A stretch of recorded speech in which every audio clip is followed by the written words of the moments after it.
Sai che marmellata sto versando? La marmellata di pomodori verdi. Sì, hai capito bene, pomodori verdi. La marmellata di pomodori verdi è una di quelle ricette tradizionali che le nostre nonne facevano quando in campagna arrivavano i primi freddi e i pomodori non riuscivano più a diventare rossi. Che fare allora dei pomodori verdi che non erano maturati? Ovviamente non si sprecavano e ci si preparava una marmellata di pomodori verdi. E lo stesso possiamo fare anche noi oggi. Sì, perché tante volte diciamo che il cibo non si butta e questo vale anche, come in questo caso, con ciò che non è perfetto o comunque non ben maturo. Si tratta di una marmellata molto particolare, dal sapore tutto da scoprire, di pomodori appunto, ma dolce. Metti a mollo i tuoi pomodori verdi o non perfettamente maturi in una bacinella con acqua abbondante. Se vuoi puoi aggiungere anche un po' di bicarbonato. Poggia il varoma sul lavandino e utilizzalo per scolare i pomodori.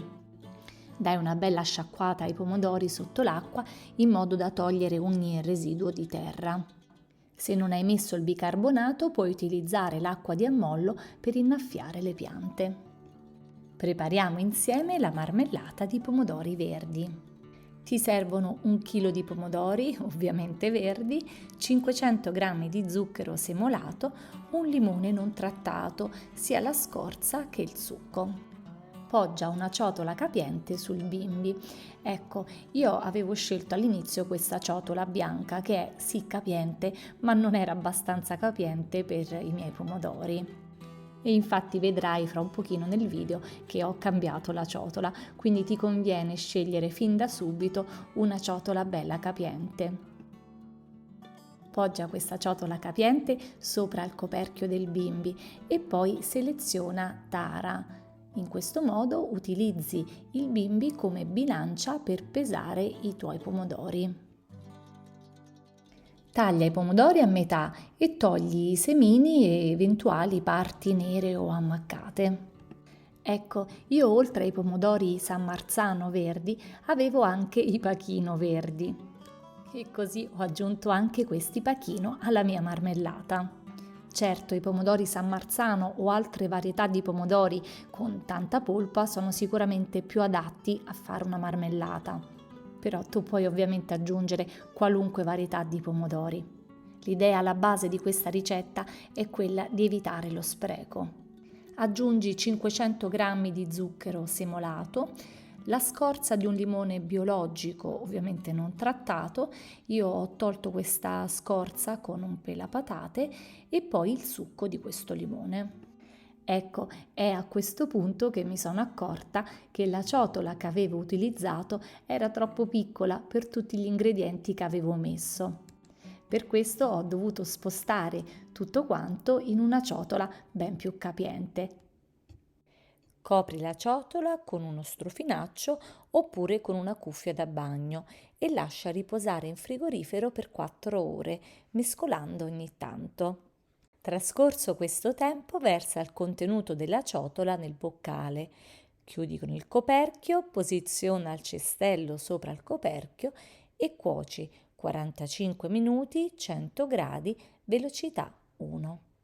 Non ti scordare di mettere il cestello sopra il coperchio, altrimenti la tua cucina si riempirà di schizzi di marmellata. A questo punto i pomodori sono ben cotti, la consistenza sarà molto morbida. Controlla con un cucchiaio, poi chiudi con il coperchio, inserisci il misurino e frulla 30 secondi, velocità 7. Puoi cambiare il tempo a seconda della consistenza che vuoi dare alla tua marmellata. Anche qui non ti scordare assolutamente di mettere il misurino per evitare gli schizzi. Poi togli il misurino, metti il cestello e addensa 10 minuti, temperatura varoma, velocità 1. A seconda dell'acqua che tirano fuori i pomodori, potrebbe essere necessario addensare ancora per un po' di tempo a temperatura varoma. E voilà, ecco pronta la marmellata di pomodori verdi. Per versare la marmellata nei vasetti sterilizzati, io ti consiglio di mettere il coperchio sopra il vasetto. In questo modo è più facile centrare il buco ed evitare che si sprechi della marmellata.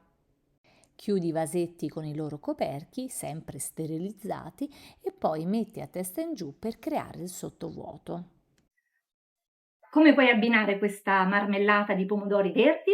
Allora, in cucina puoi utilizzarla per accompagnare dei formaggi oppure delle carni e se vuoi usare qualcosa di speciale, prova a farcirci una crostata. Puoi provare anche ad aromatizzare questa marmellata con zenzero e cannella e quindi utilizzarla in questa versione dolce un po' aromatizzata per farcire dei biscotti oppure come topping per la cheesecake, visto che col formaggio sta molto bene. Io ho delle piante di pomodoro sul balcone e se anche tu hai queste piante di pomodoro che producono ancora frutti, ma non riescono a maturare bene perché appunto non fa caldo a sufficienza, prova anche te questa ricetta. Buona cucina con Flavia!